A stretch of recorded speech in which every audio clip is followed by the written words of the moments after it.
Então, Pri, eu vou pedir, você vai fazer a leitura do Pastorino? Então, pode iniciar, minha querida amiga. A que eu separei hoje, ele fala assim: tenha cuidado em não magoar ninguém com suas ações, nem com suas palavras. Aprenda a dizer o não de tal forma que não melindre. Não seja ríspido nem demonstre intolerância. Compreenda o ponto de vista dos outros, que têm tanto direito quanto você de ter sua opinião própria. Use em todos os seus atos e palavras de benevolência e gentileza. Domine sua irritabilidade. Então, falar delicadamente com as pessoas, né? Cada um tem o seu ponto de vista, a gente compreender o lado do outro, né? Nem sempre a gente... Aprendizado. Então, podemos fazer a nossa prece? Sim, claro. Por favor. Fechando os nossos olhos, agradecendo primeiramente a Deus por esta oportunidade benfazeja, agradecendo ao nosso Mestre Jesus, a Maria de Nazaré e os benfeitores espirituais responsáveis por este trabalho.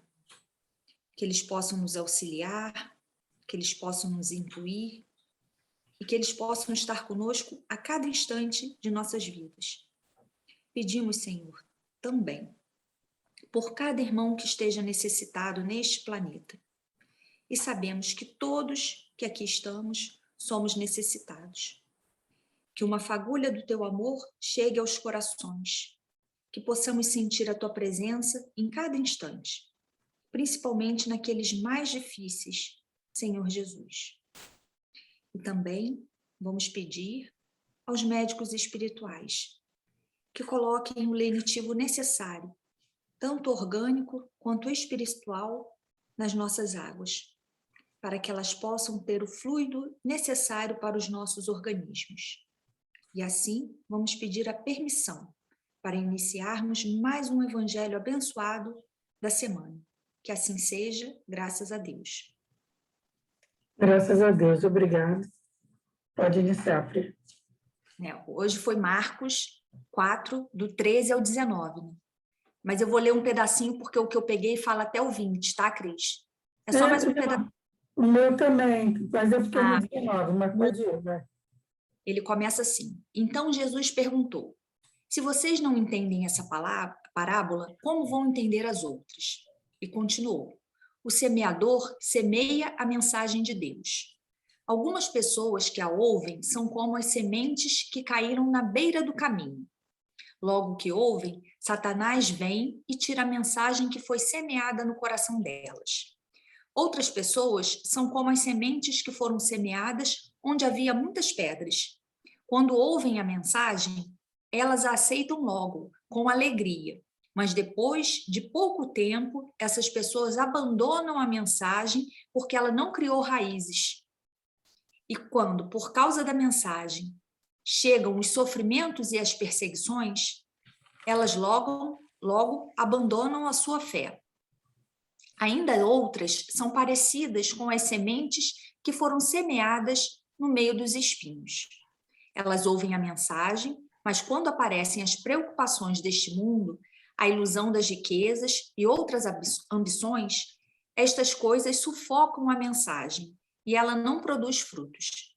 E existem aquelas pessoas que são como as sementes que foram semeadas em boa terra.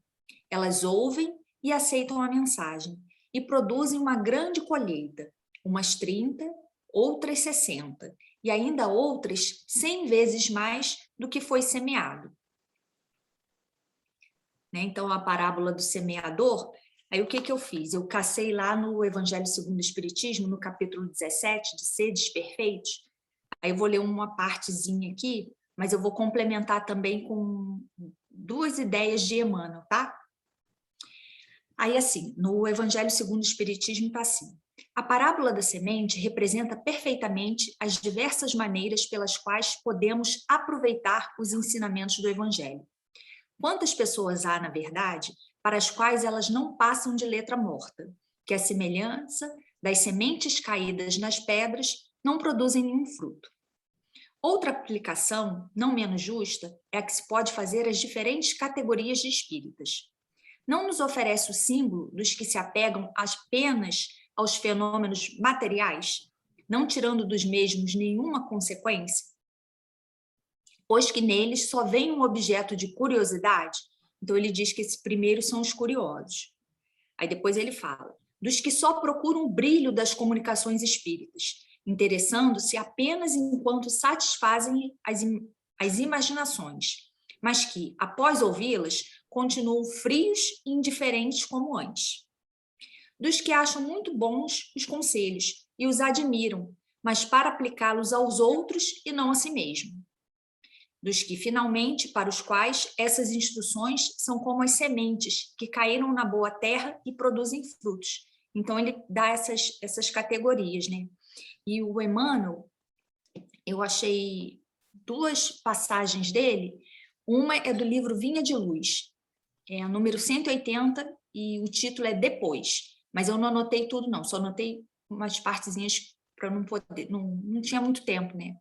Ele fala assim, toda gente conhece a ciência de começar as boas obras. Todos sabem principiar o ministério do bem.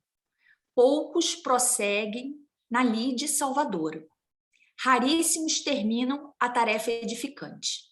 Realmente é muito difícil perseverar no bem e sempre fácil atingir o mal.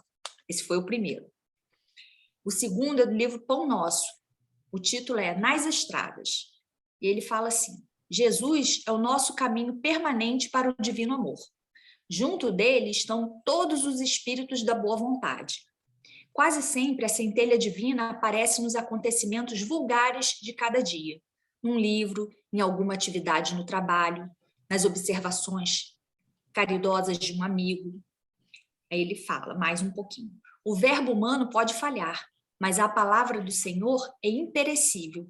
Então, né, ele, nesses 2 casos, ele vem falando que a gente sabe como fazer o bem, né? Todos nós sabemos como fazer o bem, mas nem sempre temos a perseverança de continuar trabalhando no bem. Às vezes desanimamos, né? E no segundo da estrada ele diz que Jesus é o nosso caminho, que os bons espíritos estão com ele e que Deus, né, está acima de tudo e Deus é bom o tempo inteiro. Graças a Deus, e misericordioso, senão a gente está ferrado. Sim. Nessa hora a gente estava no meio de... sábado, eu saí com o Rafael, a gente foi ver a exposição da Anísia da Silveira, Revolução pelo Afeto, que está no CCBB, né?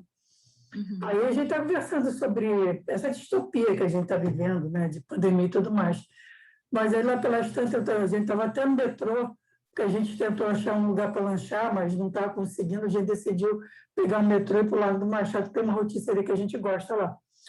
Aí eu estava tentando correr lá no metrô. Se tivesse sido, como a espiritualidade mandou, falou os avisos, ao invés de ser a pandemia, uma guerra nuclear, provavelmente a gente estaria escondido aqui, vivendo era aqui, nesses metrôs, etc. e tal, e não seria nem a máscara, seria toda uma outra coisa. Então, a misericórdia divina permitiu que fosse essa pandemia que a gente usa o incômodo da máscara, mas, né, que é muito menos... É um vírus muito menos que radiação, né? Ou que seja do material sintético, mas é só uma máscara, não é nada, é algo acessível, né? porque para radiação seria muito mais complicado. O inverno nuclear, você estaria procurando, era por comida, que já não teria comida. Bom, até, assim, dá até neurose de você imaginar muito como a gente teria vivendo. Graças a Deus, Deus é misericórdia. E aquilo que a gente sempre fala, Deus sempre bota no caminho da gente a oportunidade de fazer o bem. Sempre tem chamamento. Só que vai depender do nosso grau de ilusão conseguir enxergar ou não. De evolução, a gente conseguir enxergar ou não. Porque às vezes a gente está tão focado na vida da gente que a gente está passando ali por uma oportunidade e não enxerga, né? Tem muito isso. Bom, falar primeiro aquilo que eu achei do Pastorino e depois a gente comenta melhor, tá? Vamos lá. Ele vai, de novo, falar em diversas camadas, aí eu fui para mais profundo, senão fica muito extenso. Até achei que foi meio extenso, mas vamos lá. O fato de falar em parábolas não é um castigo de Deus, mas antes, ao contrário, é uma prova de misericórdia, pois permite às criaturas que têm um tempo de ir evoluindo e a cada nova encarnação possam ir aprofundando o sentido oculto das parábolas, conseguindo assim atingir a realidade total do ensino de Jesus. Um ensino que deveria ir sendo compreendido gradativamente pela humanidade, à proporção que fossem evoluindo os homens. Assim, num sentido mais profundo de entendimento desta parábola, os homens são divididos em diferentes categorias. A primeira categoria é a dos que estão presos às sensações físico-etéricas e, portanto, se deixam influenciar pelo mal, isto é, pelo diabo, Satanás, no sentido desse Satanás como sendo, né, o antagonista, aquele que é o antagonista ao sistema divino, que é exatamente o corpo físico, ou melhor, a matéria em geral, o polo negativo. Por esses que mais amam o corpo e suas comodidades e conforto, acima de tudo, a doutrina da palavra ou do logos não chega nem sequer a ser compreendido, pois é julgada sonho, tolice, etc. Eu vou dar um adendo aqui, porque eu me lembro que, quando eu comecei, porque a minha família não é praticante de religião nenhuma, né? Eles se dizem, sempre se disseram católicos, minha mãe frequentava de tudo, mas não tinha aquela prática. Então, quando eu cresci e comecei a me tornar primeiro espírita, estudar e tudo mais, um deles chegou para mim e falou, até hoje ele fala isso, poxa, mas você é tão inteligente, você é até mais inteligente da família, como é que você vai acreditar nessas coisas? Aí, quando eu li isso aqui, eu me lembrei disso, assim, aquela coisa de achar que é tolice, sonho, etc. Eles se acham à beira do caminho, ou seja, à margem da espiritualidade, totalmente enterrados na matéria, com o espírito bem materializado, ainda, e qualquer aceno logos é jogado fora pela preponderância das sensações físico-etéricas. Segundo, a segunda categoria é dos que vivem presos à animalidade e, portanto, com preponderância das emoções ou do corpo astral. E nesse setor se inclui a maioria esmagadora da humanidade.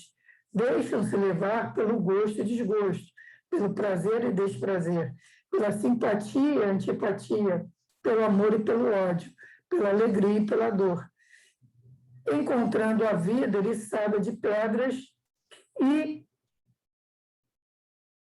escolhos que representam os karmas negativos, os resultados ruins de ações e pensamentos de vidas anteriores. Esses ouvem a doutrina do Logos, recebem a palavra com alegria, mas quando sofrem os embates da própria vida, os sofrimentos e ingratidões, quando tropeçam nas pedras, se escandalizam e retrocedem. A raiz deles é pequena. Qualquer contrariedade maior, ou palavra, ou falta de consideração, é suficiente para afastá-los do espiritualismo. Dizem que aquele meio não serve para ele, e vão de grupo em grupo à procura de uma coisa que jamais encontrarão, pois só achariam dentro deles mesmos. E realmente a maioria da humanidade, porque realmente a gente ainda está naquela coisa de se deixar mesmo dominar pelas emoções, aquela coisa de apaixonar-se, de sofrer mágoas, de ter essas coisas todas, rancor, essa coisa toda. Terceiro, a terceira categoria é a do que já se encontra com o intelecto mais desenvolvido e, portanto, apresenta um certo domínio sobre as emoções, embora estas ainda tenham bastante influência nas decisões intelectivas. Ocorre, então, que vivem como entre espinheiros, que são constituídos pelos cuidados e preocupações, pela ilusão das riquezas, pela cobiça de tantas outras coisas transitórias, que são verdadeiras ilusões. Esses ouvem e até gostam e chegam mesmo a compreender a doutrina do Logos, o segredo da unificação com o Pai, mas não podem fazê-lo frutificar, porque estão muito ocupados com suas atividades terrenas. A frase comum a esse grupo de pessoas é: não tenho tempo. e tudo que ouvem e aprendem fica infrutífero. Esse, então, gente, quantas pessoas a gente ouve nisso? Me disseram que eu sou média, eu tenho vontade de fazer, eu queria participar de um programa de voluntariado, mas, por enquanto, eu não tenho tempo.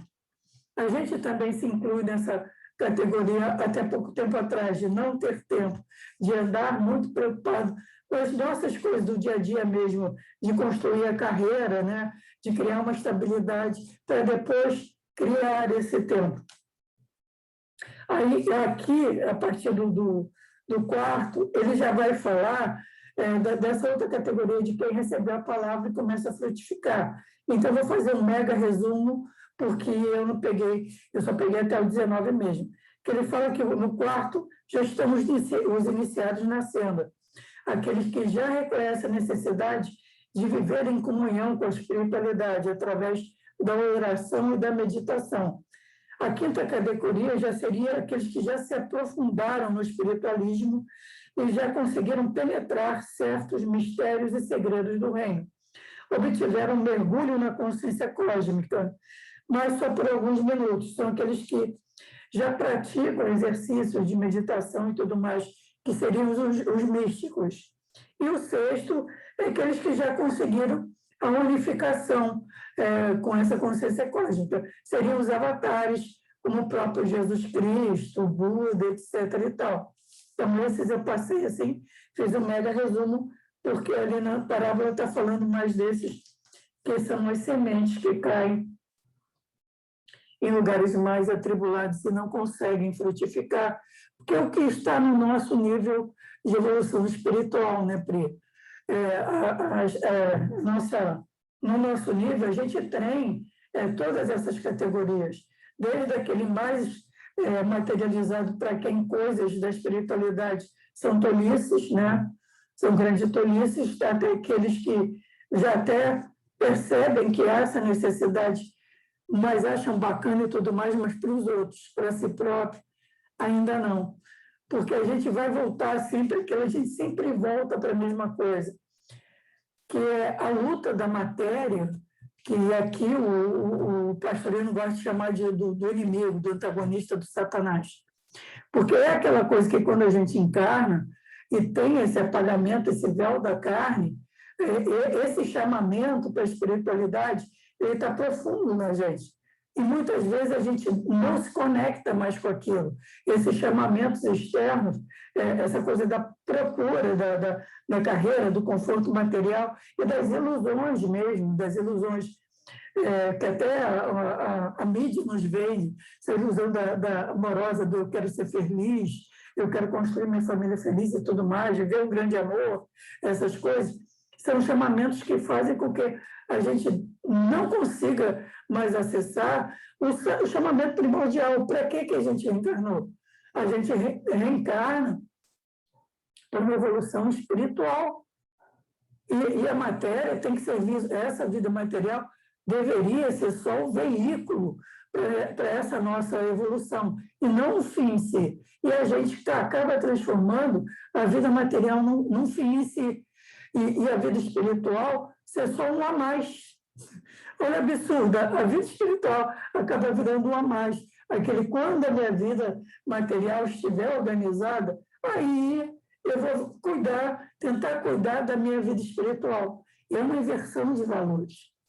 É uma inversão de valores muito séria. E aí eu vou dar uma viajada que eu também vou te trazer o seguinte. Aquela coisa dos últimos serão os primeiros, ou também que a gente também lê que esse é o momento da transição, então é a última oportunidade de espíritos recalcitrantes, certo? É a nossa última oportunidade de decidirmos pelo bem. Então, também por isso, por ser a última oportunidade de um chamamento que está sendo feito há séculos para nós, há várias encarnações, a gente retorna num período em que até se torna mais difícil, que até pela globalização, por essa coisa da informação que circula rápido, pelos meios de entretenimento, e por essa comunicação toda cheia de chamamentos, não para a espiritualidade, muito pelo contrário, pelo chamamento para as ilusões materiais. Então, se torna até mais difícil acessar essa nossa verdadeira destinação, e a gente tem mais, eu vou usar essa palavra que a gente não gosta, mas a gente sabe que é o simbolismo aqui, mais o predomínio da coisa do Satanás, da antimatéria, que o pessoal, outros religiosos encarnam como sendo o inimigo, como o Satanás sendo uma força maléfica, mas a gente é a coisa do sistema material, da matéria, enquanto não sendo o veículo de aprendizado, mas sendo o veículo do antissistema, sendo a matéria como o véu que nos encobre e nos impede de acessar a nossa destinação espiritual. Concorda, Pri? Sim, eu estava anotando aqui, e essa questão de aprofundar aos poucos, né, quando você falou aí que o Pastorino cita isso, tem que ser aos poucos mesmo, né? Porque se você não tem... Imagine, para uma criança, você começa a falar em cálculos geométricos, né? Você fala em geometria, fala em coisas... Ela não vai entender nada, ela vai ficar desesperada. Então, tudo é de acordo com a idade, né? Aí, no caso, eu estou falando de idade mental, mas de acordo com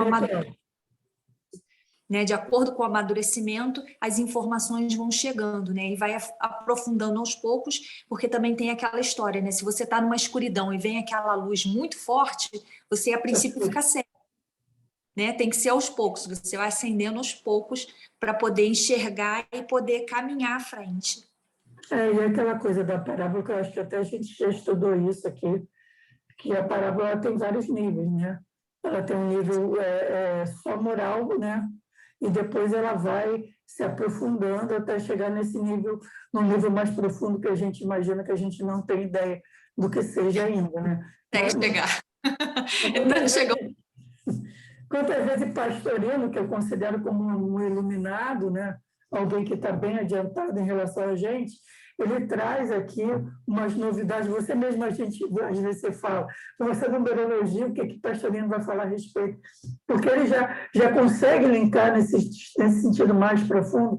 Eu até hoje, uma das coisas que mais me impressionou foi aquela história da fonte, que Cristo diz, procura no homem com cântaro na fonte de água, e aí ele vai trazer para a gente que era um tempo em que homens de nenhuma classe pegavam a água, que era uma tarefa exclusivamente feminina, e ele vai linkar com o símbolo de aquário. Ele vem trazer para a era de aquários, que seria até esse momento que a gente está vivendo. Então, o conhecimento, para a gente, é inimaginável pensar nisso.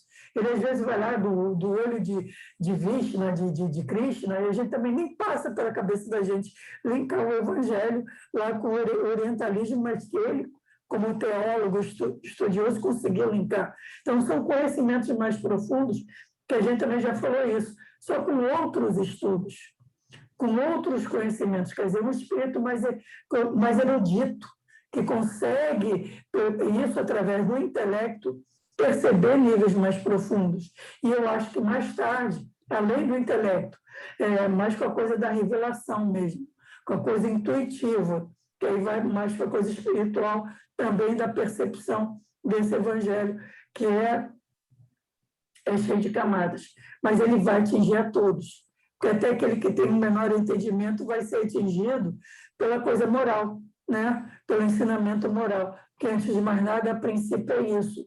É um guia de comportamento ético-moral, que se só nesse nível a humanidade seguisse, a gente já teria conseguindo acabar com grande parte dos problemas sociais e de violência e morais que a gente tem na nossa humanidade, né? Se todo mundo já tivesse abraçado esse sistema ético-moral. E o resto seria lucro, gente. E eu acho que é isso que vai acontecer agora, Pri, nesse mundo de regeneração, quando a maioria das pessoas já rejeita o mal, então elas naturalmente já vão praticar, mesmo sem conhecer o Evangelho, a coisa ética e moral que está dentro do Evangelho. Porque quando você não veja o bem, você quer só fazer o bem, automaticamente você está praticando o Evangelho. não precisa nem conhecê-lo, você já o pratica, né? Por exemplo, a gente vê uma sociedade, por exemplo, como uma sociedade japonesa, que não é cristã, mas já tem esse comportamento ético que você poderia dizer que é muito mais evangélico do que muitas nações cristãs. Essa coisa do cuidado com o outro. Isso que a gente está usando hoje máscara por causa da pandemia, de não querer contaminar o outro, eles já fazem. A coisa da educação, do respeito, respeito pelo espaço do outro e tudo mais, entendeu? Até pelo espaço físico, de não chegar, de não tocar e não abraçar. Isso é respeito, né? Respeito pela diversidade do outro e tudo mais. Então, você não, volta a dizer, não é a coisa que o Espiritismo também diz, que não é fora da religião, não há salvação, é fora da caridade que não há. Você não precisa ser católico, cristão, evangélico, espírita, não. Você precisa ter uma ética, uma moral elevada, que respeite o outro, que vise o seu bem e o do outro, e pronto, acabou. Vou voltar de novo. Tudo se resume à lei do amor. Amor a si, amor ao outro, amor à vida. Porque respeitar a vida já é mais do que o suficiente. Né? É simples, mega simples. E, a partir disso, o resto é lucro. O resto é aprofundar e já é aquele carrinho, Volkswagen, um carro no meio do caminho, a Ferrari quebrada no meio do caminho que já está consertada. Daí é acelerar e vamos embora, entendeu? Porque é meio isso. Eu acho que nesse princípio evolutivo no reino nominal, ele é muito complicado. Subir cada degrau é muito complicado, porque a gente ainda está cheio de animalidade na gente. Se libertar dessa animalidade no mundo material, como é o nosso mundo materializado, tão materializado, é muito complicado. São os primeiros degraus que eu acho que a gente vai subindo, assim, sabe, com aquele esforço. É terrível, mas a cada degrau subido a coisa vai ficando mais leve. Eu acho que a partir de um certo ponto, que é esse ponto da coisa do já ter dentro de si cristalizado essa coisa do bem, eu não quero mais fazer o mal a ninguém, fica mais fácil. Aí a subida fica mais rápida por ser mais fácil, né? É assim mesmo. Como se você começasse caminhando na lama, né? E depois o sol chegasse e aquela lama vai secando. E aí, a princípio, você ainda está com o pé cheio de lama, né? Então é muito pesado, mas depois, conforme vai secando, a lama vai ficando para trás. E você, quando vê só, não está andando, está correndo. Perfeito. Aí aquilo, onde era lama vai secando, né? Aí vai ficando aquela lama meio seca que você ainda dá aquela afundadinha de leve, até que vai secando, que vira terra batida, que você pode correr à vontade. E daqui a pouco você está deslanchando. Mas tudo é questão do amor, né, Cristina? Porque se você ama a Deus e Deus criou tudo que tem no universo. Está em tudo. Deus está em tudo que é vivo. Quando você ama qualquer, né, ser ou qualquer matéria ou qualquer substância que esteja no universo, você está amando a Deus, né? O negócio é isso também, Pri, né? O dia que as pessoas reconhecerem isso, que tudo, que existe a presença de Deus, ninguém vai ter coragem de tacar fogo numa floresta, ninguém vai ter coragem de abandonar um animal, ninguém vai ter coragem de comer um animal, sabe? De criar um animal para matar, para comer, ninguém vai ter coragem de fazer mais isso, que vai saber que primeiro que não precisa, né? Que primeiro que é nossa obrigação. Aí vou voltar àquilo que é o meu sonho pessoal, que eu nasci com esse sonho pessoal de um dia ver a humanidade, cada ser humano como tutor da natureza e não como predador, porque nós temos sido desde sempre os grandes predadores. Eu acho que falta isso também da gente reconhecer que a Bíblia ela tem também nela, vários graus evolutivos. Que ali na Gênesis, a Gênesis foi escrita ainda para a humanidade primitiva, você pode dizer para homens bárbaros. Então, quando se colocou ali que o homem, que tudo existia para servir o homem, gente, já foi, esquece isso. Porque, na realidade, a gente vai aprender um dia, se Deus quiser, que é meu sonho, que a gente, na realidade, nasceu para, como Cristo, servir tudo que é vivo. Que Cristo não veio mandar sobre nada, ele veio para servir tudo que é vivo. E é esse caminho que a gente tem que ter, da humanidade como aquela que zela, pelo planeta, como Cristo é o governador do planeta. E como governador, eu acho que ele dá a nós essa destinação, de sermos os zeladores da vida material, como ele é o zelador da vida espiritual. E pronto, é por aí. Vai demorar um pouco? Vai, mas eu tenho, graças a Deus, entendeu? Eu devo ter ouvido alguma palestra na lei que aquilo me marcou tanto que eu trouxe isso para cá, que é meu grande sonho de ver isso, a gente pegar. Eu fico encantada quando eu vejo assim, que parece uma baleia presa, um golfinho preso em rede ou tudo mais, que eu vejo aquelas pessoas se movimentando para tentar soltar, salvar, ou então um cavalo caindo no lugar vai tentar salvar, porque eu acho que é por aí, é isso aí que a gente tem que fazer, cuidar de tudo que é vivo, já que só nós somos os racionais. A nossa racionalidade é isso, é compreender em que tudo está em processo, em evolução, e toda a criação somos nós, são nossos irmãos, ter esse amor fraterno por tudo isso. A gente só está num degrau evolutivo diferente. E a gente tem que ter por eles, por tudo isso, que está em degraus mais baixos, o mesmo amor que os anjos têm por nós, que se bobear a mesma distância.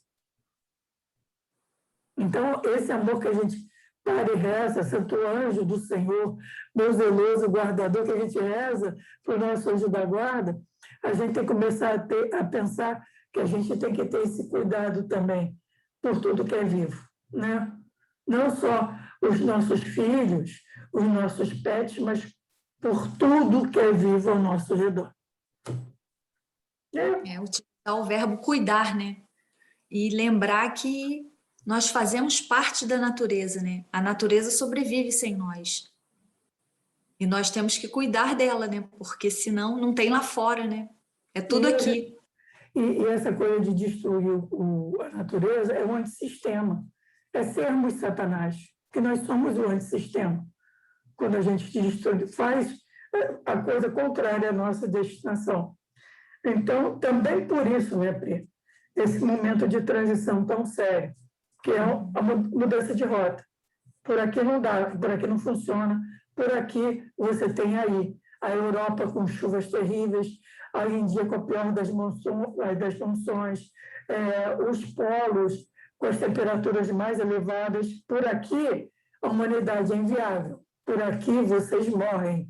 Porque, como você falou, a natureza sobrevive. O planeta sobrevive. Vocês é que decidem não fazer parte do sistema e se auto-suicidam, se tornam inviáveis. Então, aqui, o momento de reflexão é esse, para fazer a rota, para vir para cá, fazer parte do sistema, ou seja, romper com o mal. E esse mal é muito mais abrangente do que esse mal só ao próximo ser humano. É mal ao todo também, mal ao sistema inteiro, à criação inteira. E essa criação inteira que a nós cabe é o sistema do nosso planeta, é o ecossistema do nosso planeta, é o nosso equilíbrio planetário. Que essa pandemia, como outros vírus, nada mais são um surgimento por causa desse desequilíbrio. Quer dizer, na minha cabeça fica muito claro esse chamamento, os avisos estão vindo há muito tempo, sabe? Você teve a AIDS, você teve a gripe aviária, quer dizer, tudo isso é fruto desse desequilíbrio, do homem invadindo, destruindo florestas, invadindo territórios sem necessidade. E dessa invasão, destruição, trazendo para si vírus que não precisariam ter chegado. Então, os alertas estão vindo há muito tempo. Isso é bem claro, mas as pessoas parece que vivem assim, vendo só uma coisa que chega de cada vez sem conseguir ter uma visão global do todo, entendeu? Que tudo é um encadeamento de acontecimentos, tudo é um encadeamento e de atitudes nossas, porque fomos nós que fomos lá buscar a AIDS, a gripe aviária, o coronavírus, fomos nós que fomos lá buscar. Não chegou até nós, porque esse equilíbrio é fantástico. Sabe aquela coisa que parece que o governador, Cristo, enquanto governador, já estava ali, o sistema todo pronto. Está aqui os gatilhos. Se eles seguirem um caminho certo, esses gatilhos nunca vão chegar até eles, vão continuar ali nesses animais, inócuo a esses animais, e ali nunca vão prejudicá-los. Está tudo ali. Dependendo do qual caminho eles escolhem. E a gente tem escolhido o raio do caminho errado. A gente tem escolhido o raio do caminho errado. Quer dizer, aí volta. Porque a humanidade ainda não percebeu que tudo é coletivo. A gente tem que evoluir coletivamente. É do menor para o maior. Então, a gente tem um planeta onde, por exemplo, a atitude, digamos que tenha sido uma transmissão normal de um morcego para um mandolim, né? Não sei, eu não lembro o nome daquele animal, que uma parte do plano da humanidade ainda se alimenta desses animais, sem necessidade. Culturalmente, a gente entende, porque passaram por grande fome, mas sem necessidade agora, entendeu? E isso passou para o ser humano, assim como lá na África, mais ou menos isso, o macaco transmitiu para o homem o vírus da AIDS. Por quê? Porque nesses lugares ainda não existe toda essa informação e a cultura humana ainda não mudou para que todos os seres humanos vivam já num nível de progresso e de conhecimento para deixar de agredir a natureza e para deixar de fazer uso desnecessário de certas coisas. E o ser humano não tem que se alimentar de animal. Não precisa se alimentar de animal. É um risco que a gente corre de topar com esses vírus que podem nos afetar grandemente e de continuar danificando o meio ambiente para conseguir manter essa alimentação. Eu estava vendo que a indústria do camarão, da pesca do camarão, destrói uma imensidade de outras espécies e de ecossistemas para a gente poder comer camarão. Olha que loucura, entendeu? Isso, eu acho que até para você que não é vegetariana, já começa a soar como loucura. Essa coisa aqui que, gente, vamos acabar com isso, porque, sabe, está aí, estão chegando os avisos em forma de doença, e a gente chega, né? Chega, o que mais a gente precisa? Daquele vírus, assim, que mate mesmo 2/3 da população, como uma guerra mataria? Já basta, né? Se é que não vai ser o próprio coronavírus. Porque quando eu vi essa história do Divaldo, que a crise maior vai ser entre 2024 e 2026, eu fiquei imaginando, nesses países que nem vacinação tem, o surgimento de um coronavírus mais mortal. Bom, já até me desviei, viajei. Vamos encerrar por aqui, que a gente tem tarefa, você tem as suas, você dá o dia inteiro aqui. Vou pedir para você fechar, se você não quiser comentar alguma coisa mais, para a gente escolher. Então, vamos lá, amiga. Fazer a nossa prece, né?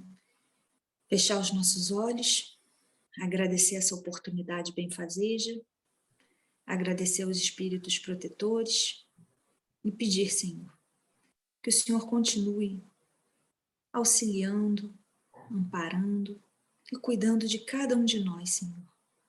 Chegue até os corações necessitados, aqueles irmãos que estão doentes, aqueles irmãos que estão precisando do teu amor, Senhor.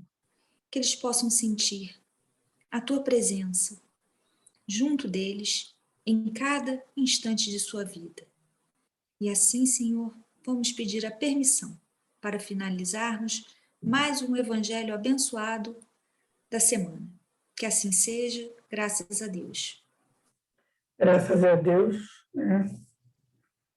Obrigado pela inspiração, que eu acho que a gente não fala sozinho aqui, né? Nunca estamos sozinhos. Nunca estamos sozinhos. Então, vamos lá pegar aqui minha Bíblia, Velha de Guerra.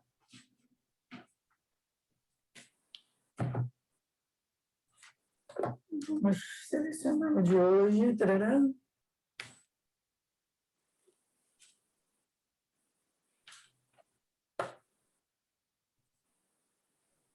Nossa, esse é grande. Eu não sei se a gente já viu esse, Marcos 9, 14 a 29. É a cura de um jovem possesso. Cura de um jovem possesso. Quando eles se aproximaram dos discípulos, viram numerosa multidão ao redor, que os escribas discutiam com eles. E logo toda a multidão, ao ver Jesus, tomada de surpresa, correu para ele e o saudava. Então ele interpelou os escribas, que é que discutis com eles? E um dentre a multidão respondeu, não, mestre, trouxe meu filho, possesso de espírito mudo. Não, a gente não fez ainda não. Possesso de espírito mudo, não. Então vamos lá, Marcos. Agora a gente está na onda do Marcos. 9, 14 a 29. E também está em Mateus 17, 14 a 21.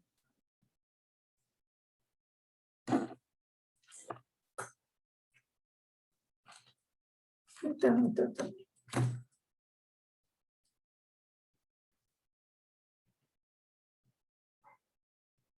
Às vezes a gente não acha um, mas acha o outro. Então, minha querida amiga, você está sem som, você desligou o teu som. Mexi ali, tirei o som. Então, até semana que vem, né, que nossa semana possa ser abençoada, que possamos nos conectar com as boas mensagens, né, que possamos nos auxiliar e auxiliar ao próximo. Sim, e que todo esse nosso aprendizado possa penetrar nos nossos corações, né? Sim. Minha amiga. Tchauzinho, Cris. Beijo Até no semana que coração. vem. Até semana que vem. Beijo.